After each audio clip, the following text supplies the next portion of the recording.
नमस्कार। के news national के मंच पे आपका स्वागत है। मैं हूं जागृति और देखते हैं देश विदेश की अब तक की बड़ी खबरें। एक नजर हेडलाइंस पे। नोएडा में बनी सुपरटेक एमराल्ड की 40 मंजिल की 2 इमारतों को सुप्रीम कोर्ट ने 3 महीने के अंदर गिराने का आदेश दिया। अमेरिकी सेना ने सोमवार को काबुल छोड़ दिया। उसके जाते ही तालिबान ने काबुल एयरपोर्ट पर कब्जा किया, लेकिन यहां रखे विमानों को तालिबान कभी इस्तेमाल नहीं कर पाएगा। सदर पुलिस पर फायरिंग कर भाग गए तस्कर की 8 दिन पहले हुई गिरफ्तारी के मामले में सदर एसएचओ अंजू कुमारी और निलंबित इंटेलिजेंस अधिकारी भंवरलाल के बीच की बातचीत के 3 ऑडियो सामने आए। राजस्थान के बहुचर्चित एएनएसएम भंवरी हत्याकांड की मास्टरमाइंड इंदिरा बिश्नोई को फिलहाल कुछ दिन जेल में ही रहना होगा। राजस्थान हाई कोर्ट में मंगलवार को इंदिरा की जमानत याचिका पर सुनवाई अधूरी रही। राजस्थान में मॉनसून एक्टिव होने के बाद मंगलवार को जयपुर, कोटा, चित्तौड़गढ़ सहित कई जिलों में बारिश हुई। लंबे समय बाद जयपुर पर बादल मेहरबान हुए। खबरें विस्तार से देखें तो नोएडा में बनी सुपरटेक एमराल्ड की 40 मंजिल की 2 इमारतों को सुप्रीम कोर्ट ने 3 महीने के अंदर गिराने का आदेश दिया। ये दोनों इमारतें नोएडा एक्सप्रेस वे के पास बनी हैं। दोनों में एक हजार फ्लैट्स है।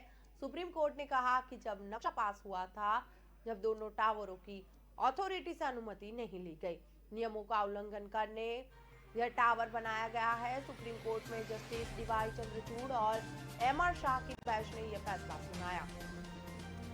कोर्ट ने निवेशकों को 12% ब्याज के साथ पूरी रकम लौटाने का भी आदेश दिया है। सुप्रीम कोर्ट ने यह भी कहा कि टावर तोड़ते समय दूसरी इमारतों को नुकसान न पहुंचे, उसका ख्याल रखना होगा। इसके अलावा सुपरटेक की तरफ से आरडब्ल्यूए को 2 करोड़ रुपए का हर्जाना भी देना होगा। नोएडा प्राधिकरण ने 2006 में सुपरटेक को 17.19 एकड़ जमीन सेक्टर 93 में आवंटित की थी। इस सेक्टर में Emerald Court group housing project के तहत 15 टावरों का निर्माण किया गया। प्रत्येक टावर में 11 मंजिल बनी। 2009 में नोएडा अथॉरिटी के पास सुपरटेक बिल्डर ने रिवाइंड प्लान जमा किया। इस प्लान में एपेक्स व सियान नाम से 2 टावरों के लिए एफएआर खरीदा गया। बिल्डर ने दोनों टावरों के लिए 24 फ्लोर का प्लान मंजूर कराया था। इसी पर बिल्डर ने 40 फ्लोर के हिसाब से 853 फ्लैट बनाना शुरू किए। इनमें 600 फ्लैट की बुकिंग भी हो गई थी। ज्यादातर ने फ्लैट की रकम भी जमा करनी शुरू कर दी थी।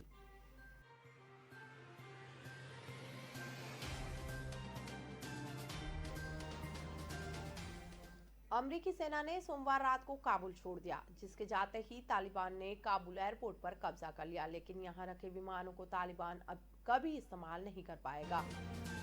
ऐसा इसलिए है क्योंकि अमेरिकी सेना इन विमानों को निष्क्रिय करके गई है। सेंट्रल कमांडर के हेड जनरल कैथल मैकेंजी ने कहा कि 73 एयरक्राफ्ट जो हामिद करज़ई इंटरनेशनल एयरपोर्ट पर रखे हैं, उन्हें डिसेबल कर दिया गया है। मैकेंजी ने यह भी कहा कि ये विमान अब कभी नहीं उड़ेंगे, इन्हें कभी कोई ऑपरेट नहीं कर पाएगा। हालांकि इनमें से ज्यादातर विमान मिशन के जहाज से नहीं बनाए गए, लेकिन फिर भी इन्हें कभी कोई उड़ा नहीं सकेगा। मैकेंजी ने यह भी कहा कि अमेरिकी सेना करीब 70 mine resistant ambush protection vehicle airport पर छोड़ के आई है। ये व्हीकल आईईडी अटैक और दुश्मन के हमलों को झेल सकता है। एक व्हीकल की कीमत $10 लाख तक होती है। सेना ने इन्हें भी डिसेबल कर दिया है। काबुल एयरपोर्ट पर रिपोर्ट से बात करते हुए तालिबान के प्रवक्ता जबीउल्लाह मुजाहिद्दीन ने कहा कि यह ऐतिहासिक मौका है और हमारा मुल्क अब आजाद है। मैं सभी अफगानियों को जीत की बधाई देता हूँ। हम अमेरिका समेत पूरी दुनिया के साथ अच्छे रिश्ते कायम करना चाहते हैं। तालिबान के साथ हुई समझौते के तहत अमेरिका को 31 अगस्त से पूरी तरह अफगानिस्तान को छोड़ देना था, लेकिन अमेरिका 24 घंटे पहले ही अफगानिस्तान से निकल गया। जैसे ही अमेरिका के 4 सैन्य परिवहन विमान C-17 ने काबुल एयरपोर्ट से उड़ान भरी, तालिबान के लड़ाकों ने जश्न में फायरिंग शुरू कर दी।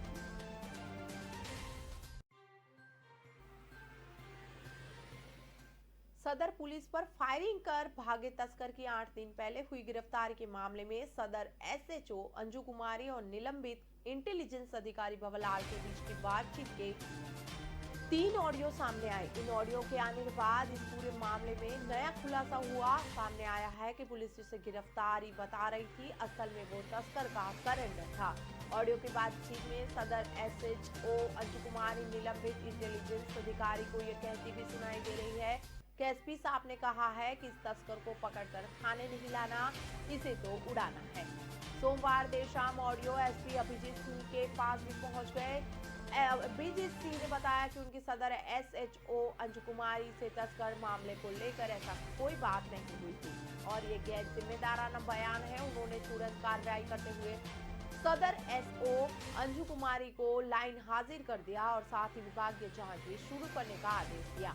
इन ऑडियो से खुलासा हुआ कि थाने के चीफ इंटेलिजेंस अधिकारी भवरलाल की कार्रवाई के वक्त तस्कर के साथ होने की बात सामने आई थी और उसे तस्कर के साथ संलिप्तता के आधार पर निलंबित भी कर दिया था। असल में वो सदर एसओ अंजू कुमारी के दबाव के बाद तस्कर को सरेंडर के लिए तैयार कर थाने लेकर आ गया।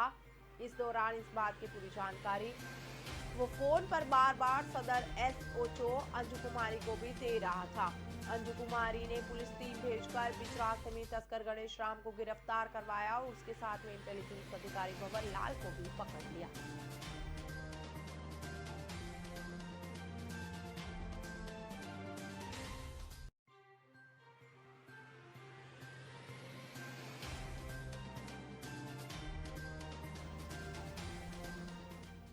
राजस्थान के बहुचर्चित एएनएम भवरी हत्याकांड की मास्टरमाइंड इंदिरा बिश्नोई को फिलहाल कुछ दिन जेल में रहना होगा। राजस्थान हाईकोर्ट में भवरलाल को इंदिरा की जमानत याचिका पर सुनवाई अधूरी रही। अगली सुनवाई 14 सितंबर को होगी। मामले में करीब 10 साल तक जेल में बंद रहने वाले 16 अन्य आरोपियों को जमानत मिल चुकी है। अब सिर्फ इंदिरा ही जेल में बंद है। पूर्व विधायक मलखान बिश्नोई की बहन इंदिरा की तरफ से ट्रायल कोर्ट से जमानत याचिका खारिज होने के बाद हाईकोर्ट में जमानत याचिका दायर की गई थी। आज न्यायाधीश दिनेश मेहता ने इंदिरा की जमानत याचिका पर सुनवाई की है। सीबीआई की तरफ से वकील एजाज खान ने इंदिरा को जमानत दिए जाने का जोरदार विरोध किया। उनका तर्क था कि इंदिरा इस षड्यंत्र में शामिल थी, वह लंबे अरसे तक फरार रह चुकी है। वकील एजाज खान ने कहा कि इंदिरा को पकड़ने के लिए 5 लाख रुपए तक का इनाम घोषित करना पड़ा, उसकी प्रॉपर्टी तक अटैच करनी पड़ गई। इसके दबदबे का अंदाजा इसी से लगाया जा सकता है कि इंदिरा के मकान की नीलामी में कोई खरीदार तक सामने नहीं आया। ऐसे में इससे जुड़े कागजात पेश करने को कुछ समय देने का उन्होंने आग्रह किया। राजस्थान में मॉनसून एक्टिव होने के बाद मंगलवार को जयपुर, कोटा, चित्तौड़गढ़ सहित कई जिलों में बारिश हुई। लंबे समय बाद जयपुर पर बादल मेहरबान हुए, ऐसे में गर्मी से राहत मिली है। पिछले 24 घंटों में सबसे ज्यादा धौलपुर जिले के बाड़ी में पानी गिरा, यहाँ 3 इंच बारिश रिकॉर्ड हो गई। 12 में बिजली गिरने से 2 लोगों की मौत हुई है। मौसम विभाग के मुताबिक प्रदेश के 12 जिलों में 1 व 2 सितंबर के लिए येलो अलर्ट जारी किया गया। जयपुर के Pratapnagar, Sanganer, Jagatpura, Malviya Nagar, airport road, Jalna, JNU मार्ग, टोंक रोड समेत कई इलाकों में बारिश हुई। 4 दीवारी, आमेर रोड, रामगढ़ मोड़, शास्त्री नगर जैसे कई अन्य इलाके मंगलवार को भी सूखे थे। बादलों ने इन इलाकों में बेरुखी दिखाई। प्रतापनगर क्षेत्र में दोपहर 2 बजे बौछारें पड़नी शुरू हुई थी। 10 से 15 मिनट की बारिश हुई। इससे पहले जयपुर में सुबह से बादल छाए हुए थे, उमस हो रही थी। बारिश के बाद जरूर मौसम सुहाना हो गया। जयपुर मौसम विभाग ने अगले 2 दिन 1 और 2 सितंबर को राजस्थान के 12 से ज्यादा जिले में येलो अलर्ट जारी किया। इसके तहत 1 सितंबर को पश्चिमी राजस्थान के जालोर, पाली, जबकि पूर्वी राजस्थान के प्रतापगढ़, चित्तौड़गढ़, राजसमंद, बांसवाड़ा, सिरोही, डूंगरपुर और उदयपुर में कहीं-कहीं भारी बारिश भी हो सकती है। इसी तरह 2 सितंबर को उदयपुर और सिरोही में भी भारी बारिश हो सकती है। इसी के अलावा इन दोनों दिनों में जालोर, बाड़मेर, जोधपुर, चूरू, अजमेर, अलवर, बांसवाड़ा, बारां, धौलपुर, दौसा, धौलपुर, जयपुर और सवाई माधोपुर जिलों में हल्के व मध्यम दर्जे की बारिश हो सकती है। रामदेवरा थाना क्षेत्र के सुजासर गांव स्थित देवी सिंह की ढाणी में सोमवार देर रात चोरों ने एक मकान को निशाना बनाया। चोर करीब 25 लाख रुपए के गहने चुरा ले गए। परिवार के 9 लोग आंगन में सो रहे थे। घर की महिलाएं जब सुबह उठी तो घर के बाहर सामान बिखरा हुआ पड़ा था। चोरी किए हुए सभी गहने घर की बेटियों के थे, जो वो तीज त्योहार पर पियर से लाई थी। परिवार के लोगों का दावा है कि इन गहनों की कीमत करीब 25 लाख रुपए तक की है। सूजासर गांव से 13 किलोमीटर दूर देवो सिंह राजपूत की ढाणी है। खेत में ही मकान बना हुआ है। सोमवार देर रात परिवार के सभी लोग घर के बाहर आंगन में सो रहे थे। अज्ञात चोर खेत की तारबंदी को काट कर आए और घर के पीछे बनी खिड़की तोड़कर कमरे में घुसे थे। कमरे में रखे बक्से में सोने व चांदी के गहने थे, जो चोर लेकर फरार हो गए। परिवार की महिलाएं सुबह उठी तो सामान बिखरा था। घर में अफरा तफरी मची। देवी सिंह ने पुलिस को सूचना दी। पुलिस ने मौका मुआयना कर चोरों की तलाश शुरू की है। पुलिस से मिली जानकारी के अनुसार घर में रखे 34 तोला सोना व 55 किलो चांदी की चोरी हुई है।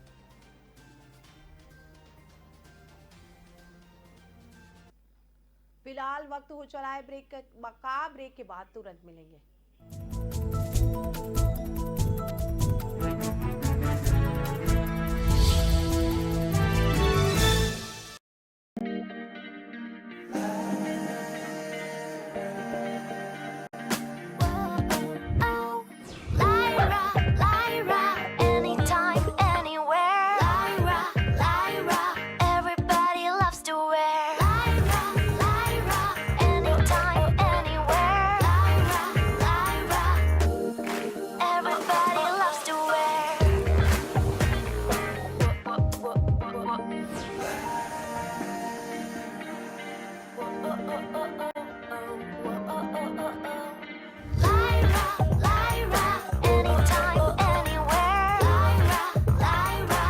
My life, my Lyra.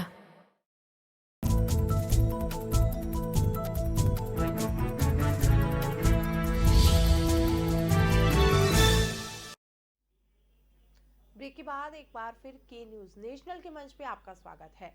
सरकार ने स्वीकार किया है कि मध्य प्रदेश में बिजली का संकट है।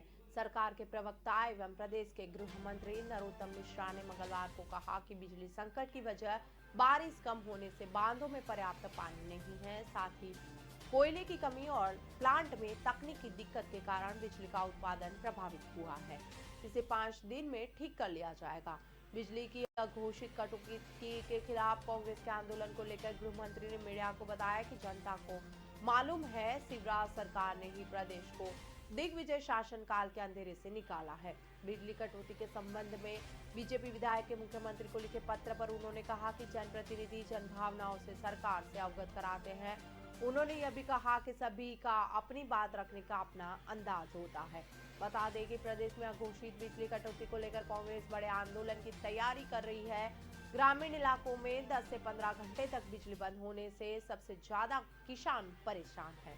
दरअसल प्रदेश में रबी का सीजन आने वाला है। इसके चलते अक्टूबर से बिजली की डिमांड बढ़ जाएगी। प्रदेश में रबी सीजन में यह डिमांड बढ़कर 16 से 17 हजार मेगावाट हो जाती है।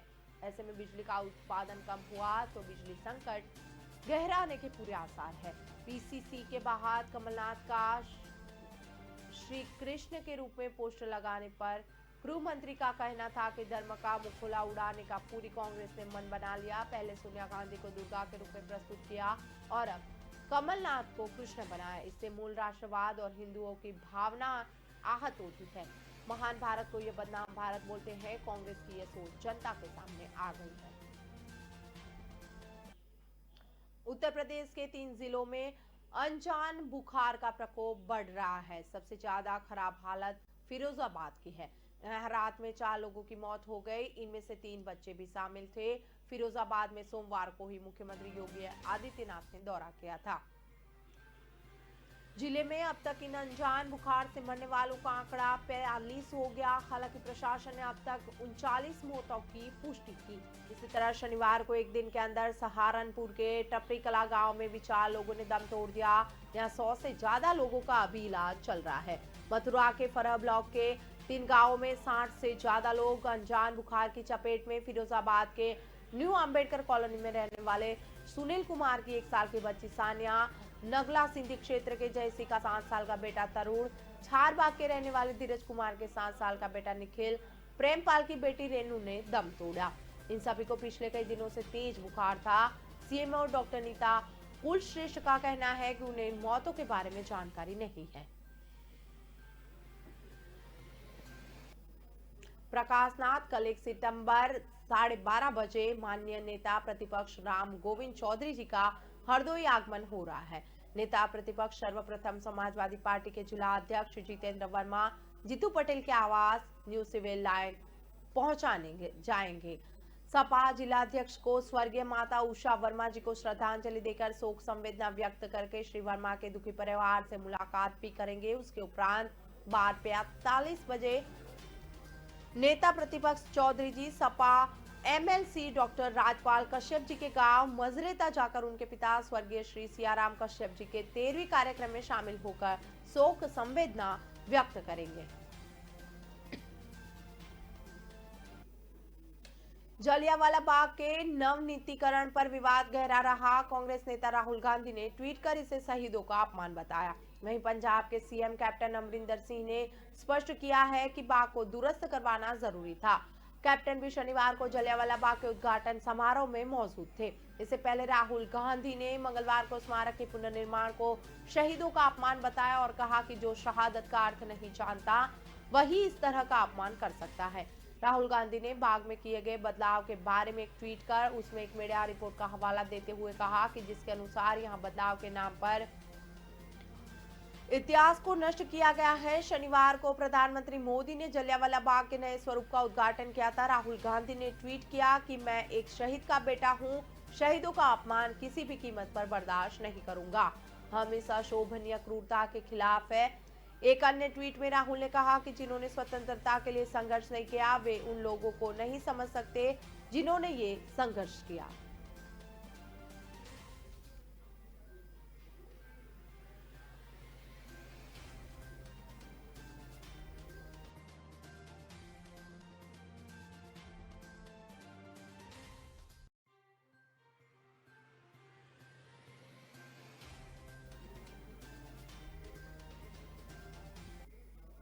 दिल्ली के जंतर मंतर पर आयोजित रैली में सांप्रदायिक नारे लगाने और एक धर्म विशेष के खिलाफ प्रचार के लिए युवाओं को उकसाने के मामले में आरोपी हिंदू रक्षा दल के अध्यक्ष भूपिंदर तोमर उर्फ पिंकी चौधरी ने मंगलवार को मंदिर मार्ग थाने में आत्मसमर्पण किया है।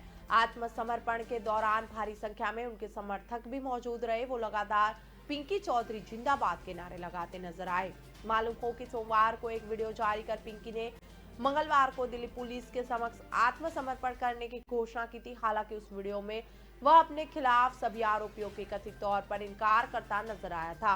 वीडियो में उसने कहा कि मैं अभी अपनी बात पर कायम हूं। मैं और मेरे संगठन ने किसी भी कार्यकर्ता ने जंतर मंतर पर कुछ भी गलत नहीं किया।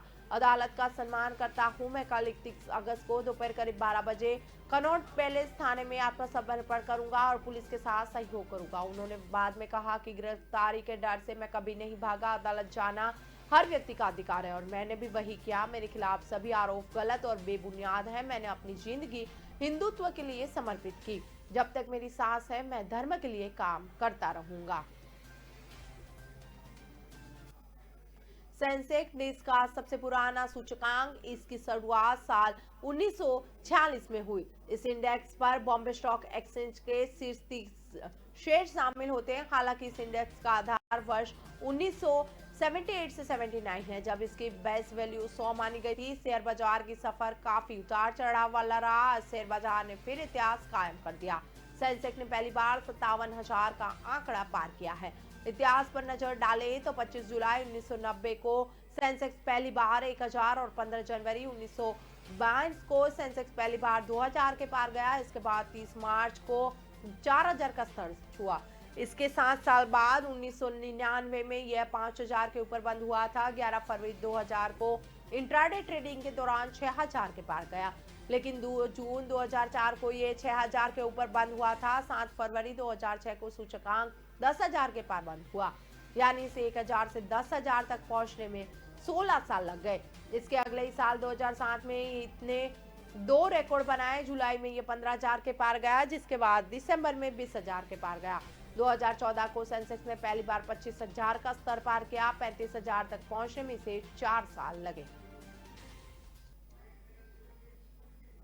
भाजपा ओबीसी मोर्चा के राष्ट्रीय अध्यक्ष डॉक्टर के लक्ष्मण का कहना है कि मोदी सरकार की योजनाओं से बड़े पैमाने पर पिछड़े वर्ग समुदाय को लाभान्वित हुआ है, जबकि कांग्रेस ने हमेशा ओबीसी को मतदाता के रूप में देखा और उन्हें कभी महत्व नहीं दिया। पिछले दिनों डॉक्टर लक्ष्मण से कमल संदेश के सह संपादक संजय कुमार सिन्हा एवं राम प्रसाद त्रिपाठी ने बातचीत की थी। देखते हैं इस पर के न्यूज का विशेष अहवाल। मोदी सरकार ने हाल ही में मेडिकल शिक्षा में अन्य पिछड़ा वर्ग यानी कि ओबीसी और आर्थिक रूप से कमजोर वर्गों के लिए आरक्षण का ऐतिहासिक फैसला लिया। प्रधानमंत्री ने मेडिकल शिक्षा में ओबीसी को 27% तथा ईडब्ल्यूएस के लिए 10% आरक्षण का फैसला लिया। इसे वर्तमान शैक्षणिक वर्ष 2021-22 से ही लागू किए जाने का निर्णय लिया गया है।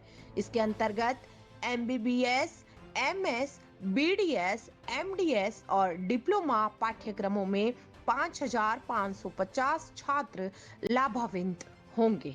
प्रधानमंत्री मोदी हमारे प्रेरणा स्रोत पंडित दीनदयाल उपाध्याय द्वारा प्रस्तुत अंत्योदय सिद्धांत के आधार पर सरकार चला रहे हैं।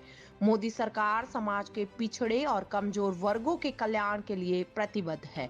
आज अनुसूचित जाति समाज से देश के राष्ट्रपति बने हैं तो पिछड़ा वर्ग से देश के प्रधानमंत्री। पूरे देश में ओबीसी आबादी 50% है। मेडिकल शिक्षा में ओबीसी को 27% आरक्षण के निर्णय से निस्संदेह पिछड़ा वर्ग सशक्त होगा। वर्तमान में मोदी सरकार में 27 मंत्री ओबीसी वर्ग से हैं, जबकि 12 अनुसूचित जाति एवं 8 अनुसूचित जाति समुदाय से हैं। 11 महिला मंत्री भी सरकार में शामिल है। भौगोलिक और सामाजिक दृष्टिकोण से विचार करते हुए मंत्रिपरिषद में उन्हें शामिल कर सम्मान दिया गया है। मोदी सरकार सही मायने में सामाजिक न्याय पर अमल कर रही है। देश भर में इन मंत्रियों के जन समर्थन को लेकर जन आशीर्वाद यात्रा कर रहे हैं। मोदी सरकार ने गत 7 वर्षों में अनेक महत्वपूर्ण निर्णय लिए हैं। राष्ट्रीय स्तर पर ओबीसी आयोग को संवैधानिक दर्जा दिया गया। ये एक ऐतिहासिक कदम था। पहली बार केंद्रीय विद्यालय, नवोदय विद्यालय और विश्वविद्यालयों, सैनिक स्कूलों में भी आरक्षण लागू किया जा रहा है, जिसके इस साल पिछड़ा वर्ग के लगभग 70,000 छात्रों को लाभ होने वाला है। मछुआरों के लिए अलग मंत्रालय का गठन किया गया। क्रीमी लेयर का स्तर 6 लाख रुपए से बढ़ाकर 8 लाख रुपए किया गया। पब्लिक सेक्टर अंडरटेकिंग के कर्मचारी के बच्चों के लिए पहली बार आरक्षण पर अमल किया जा रहा है। 1993 में मंडल आयोग की सिफारिश के बाद किसी सरकार ने पिछड़ा वर्ग पर इतना ध्यान नहीं दिया जितना कि मोदी सरकार दे रही है। आजादी के 75 वर्षों में लगभग 60 वर्ष कांग्रेस सरकार में थी। इसमें भी लगभग 35 साल एक ही परिवार ने राज किया। 50 के दशक में नेहरू जी जब प्रधानमंत्री थे, तब काका कालेलकर आयोग ने जो सिफारिशें की थी उस पर संसद में चर्चा नहीं की और उसकी अनदेखी कर दी। इंदिरा गांधी 17 साल प्रधानमंत्री रहे। उन्होंने काका कालेलकर आयोग को कोई महत्व नहीं दिया। कांग्रेस ने पिछड़ा वर्ग को धोखा दिया। जब कभी आरक्षण का मुद्दा आया, उसने समर्थन नहीं किया। जनता पार्टी शासन में मोरारजी भाई प्रधानमंत्री थे। अटल बिहारी वाजपेयी, लाल कृष्ण आडवाणी उस सरकार में मंत्री थे। तभी मंडल आयोग का गठन हुआ। इसकी सिफारिशें भी तब हुई जब केंद्र में वीपीसी की सरकार आई। इतना ही नहीं, 2004 से लेकर 2014 तक केंद्र में यूपीए सरकार थी। क्षेत्रीय दल समाजवादी, राजद, बसपा आदि जो अपने को पिछड़ा वर्ग के हितैषी के रूप में प्रस्तुत करते नहीं थकते, उन्होंने क्यों नहीं पिछड़ा वर्ग आयोग को संवैधानिक दर्जा देने के बारे में सोचा। जब मोदी सरकार द्वारा 2017 में पिछड़ा वर्ग आयोग को संवैधानिक दर्जा दिया गया, तब लोकसभा में कांग्रेस ने विरोध किया। वामपंथी दलों ने भी इसका विरोध किया था। लोकसभा में प्रस्ताव पारित हुआ। राज्यसभा में यह बिल आने पर कांग्रेस ने फिर इसका विरोध किया। भूपेंद्र यादव के नेतृत्व में समिति बनाई गई। प्रधानमंत्री मोदी, अमित शाह एवं जगत प्रकाश नड्डा की पहल से राज्यसभा में दोबारा इसे पारित किया गया। भाजपा राष्ट्रीय अध्यक्ष श्री जगत प्रकाश नड्डा के नेतृत्व में पार्टी के अंदर पिछड़ा वर्ग समुदाय को काफी महत्व दिया जा रहा है। इस समुदाय से अनेक प्रदेश अध्यक्ष बने। भाजपा ओबीसी मोर्चा के राष्ट्रीय अध्यक्ष का दायित्व संभालने के बाद अनेक कार्यक्रम हुए थे। 4 बार राष्ट्रीय परिषद की बैठकें हुई। पहली बार मोर्चा की राष्ट्रीय कार्यकारिणी की भी बैठक दिल्ली में हुई थी। संसद में कांग्रेस ने प्रधानमंत्री मोदी जी द्वारा नए मंत्रियों का परिचय कराने के समय विरोध किया और ऐसा नहीं करने दिया। भाजपा ने तय किया कि आम आदमी के बीच नए मंत्रियों का अभिनंदन समारोह करेंगे। मोर्चा द्वारा मोदी सरकार में ओबीसी समुदाय के 27 मंत्रियों का अभिनंदन कार्यक्रम भी किया गया। सरकार में ओबीसी समुदाय के 27 मंत्री थे। देश भर में संगठन मजबूत करने के लिए प्रवास कर रहे हैं। 28 प्रदेशों में कार्य समिति गठित हुई है। लगभग 801 जिलों में ओबीसी मोर्चा का गठन हुआ है। लगभग 9507 मंडलों में पहली बार ओबीसी मोर्चा समिति गठित हुई है।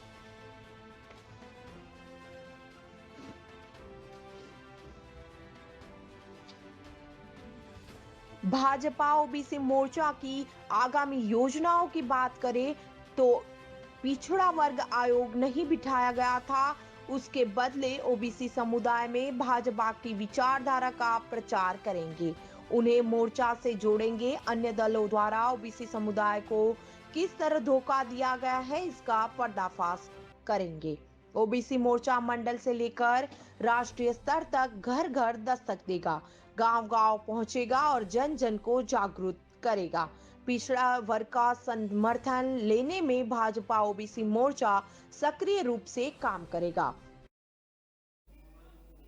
फिलहाल देश विदेश की खबरों में बस इतना ही। ज्यादा खबरों के लिए जुड़े रहे के न्यूज के साथ। नमस्कार।